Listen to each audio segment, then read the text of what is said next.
What's up? This is Danny from the band From Ashes to New, and this is how I learned to sing.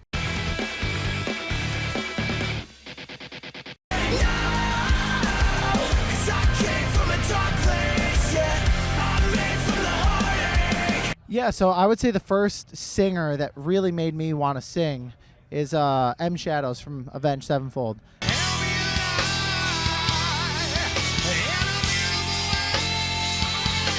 I was supposed to be a drummer. I had drummed all my life from like 10 years old all the way until really now.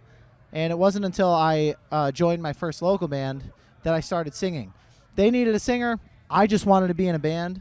So I was like, I'll do it. Like I can sing in key. So like, you know, if we need somebody to do that, I'll take that mantle. And so from there on out, I studied Avenged. I listened to them. I could tell he had such an incredible work ethic, and he cared about how he sounded live. And he was so incredible that I, sang song after song after song, learned everything I possibly could. I treated it like a sport because of him. And he was a big, big, big reason why I continued on as a singer and can sing the songs that I sing today. A lot of our songs are really, really, really high, almost sometimes in the female vocal range. And a lot of it is because of him and his influence. So huge, huge shout out to Avenged Sevenfold, to M Shadows. Such an incredible singer. That is absolutely where I got my inspiration from. Yeah, so I grew up and it's Mother's Day, so shout out to my mom. She was a huge inspiration to my musical journey. She would always play classic rock in the car, and she would always sing along. And one of the things that I noticed when I was younger is that she not only would just sing along to the song, she would harmonize to the songs. And that taught me a lot about melody. So she was always a great singer growing up. My mom taught me a lot. So I didn't really think about it that much growing up, but just being around it all the time, I think that really helped give me an ear for singing. So that's where it started for me. I've had a little bit of help from Jamie Vendera. He's worked with bands like I Prevail. And I use his warm-ups all the time. His warm-ups are great.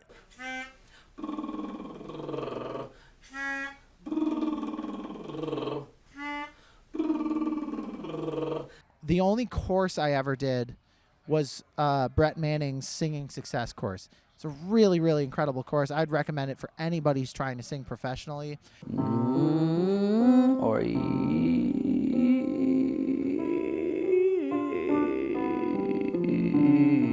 Teaches you about all five ranges or all five registers of the voice. And it really helped me to navigate my voice in a way that made singing on tour night after night feasible. So outside of that, it was pretty much just me finding my own way outside of that course and just treating it like a sport and just trying to be the best that I can possibly be. My favorite place to practice singing, I would get out of a freaking 12-hour shift at the restaurant, and I would get in my car. It's like a 20-minute drive home, and I would practice in my car. It's the only place that I could practice where there's nobody else. I wouldn't have to worry about anybody hearing anything. I could try whatever I wanted to try. And so, like, to and from work, like, those were my safe havens to practice. So anybody who's singing and wants to become a singer and wants to practice, the car is the number one place. At least in my eyes, it's the best place. I would crank the volume up as high as I could, sing along with whatever I was singing to, try to emulate it as best as I could. It's like it's so important to hear yourself, but also hear what you're singing to. So, yeah, I always crank that up. Yeah, my first public show ever, I think I was like 17 or 18. It was at the Montage Music Hall in Rochester, New York, and I was scared shitless. It was like, if it was something I could have backed out, 100% would have backed out of it. But you got a whole band of people. Everybody agreed to it. We're going on stage, and I'm like freaking out. I made it through like half the show before my voice gave out. But it was such an incredible experience. I would not change anything about it.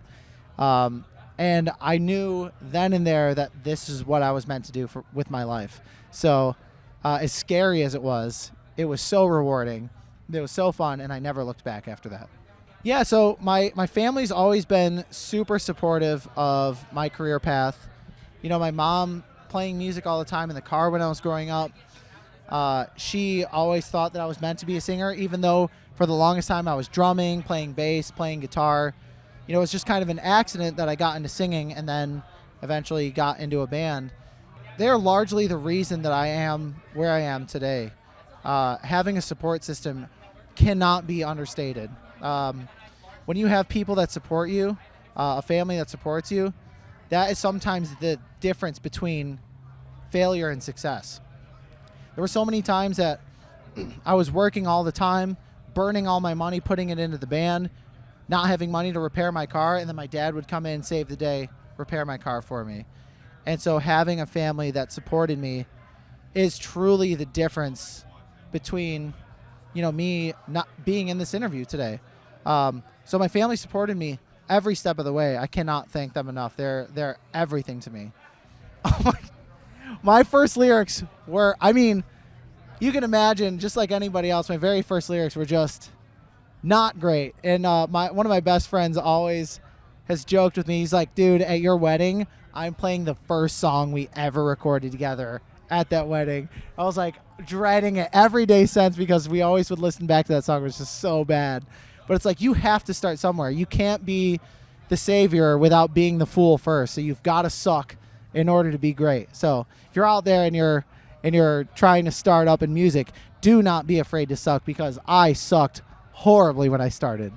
So my first full tour with From Ashes to New, the first night is obviously always the best. Your voice is never fresher. And the end of the tour, I still managed pretty decently well. I always try to do my best to take care of my voice. That is like one of the things that I always took pride in, was like taking care of myself. Like, don't go out, don't party, don't yell, don't drink, don't do any of that stuff, because the next night is depending on your voice being healthy. So I did pretty decent. I did lose my voice a little bit, and it made a couple of the shows really uncomfortable. But that can happen at any point in time. So I think I did okay. I'm obviously way better now. And, that just comes with time and experience. And so it's just really all about preserving your voice as much as you can and thinking about the next show. So I learned that early on, and that was luckily something that I knew the very first tour that I did with From Ashes to New. So I did a decent job.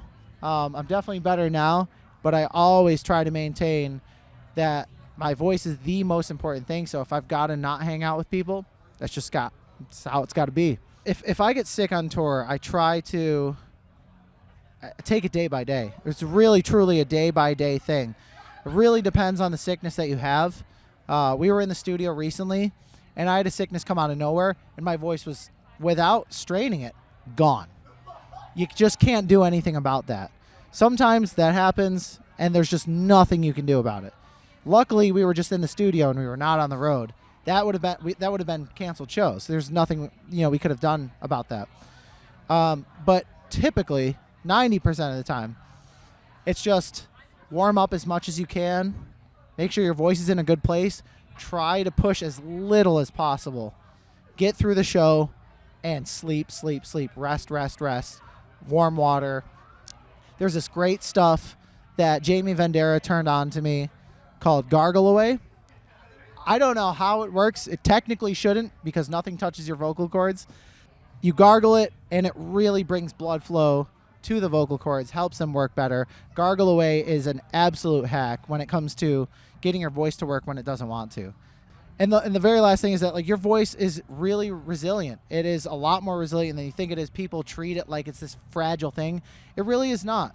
It is an incredibly resilient thing, just like any other part of your body, and your body will figure out ways to make it work. You just got to kind of have a feel for what you can tolerate and just try to get through each night.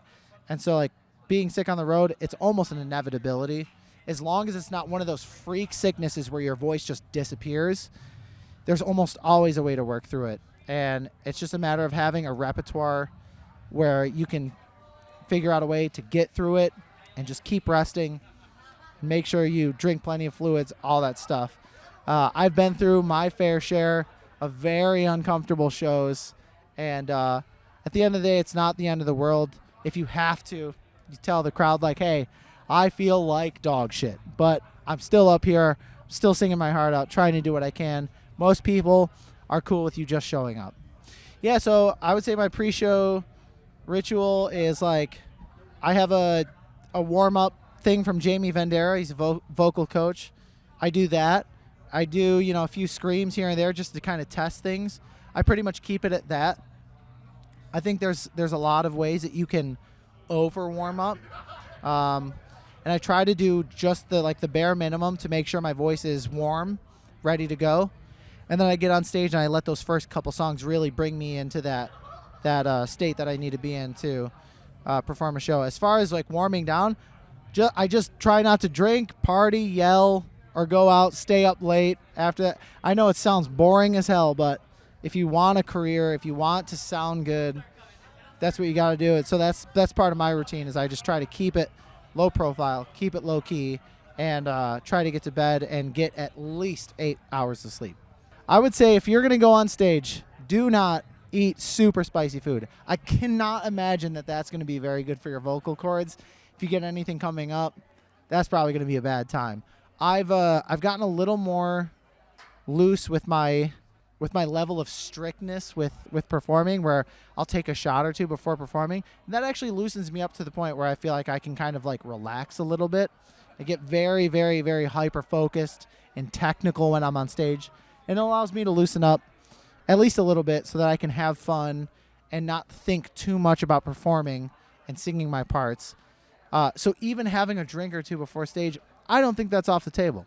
But probably like super spicy food or just eating anything really heavy before you go on stage, probably a bad idea. That's my main thing.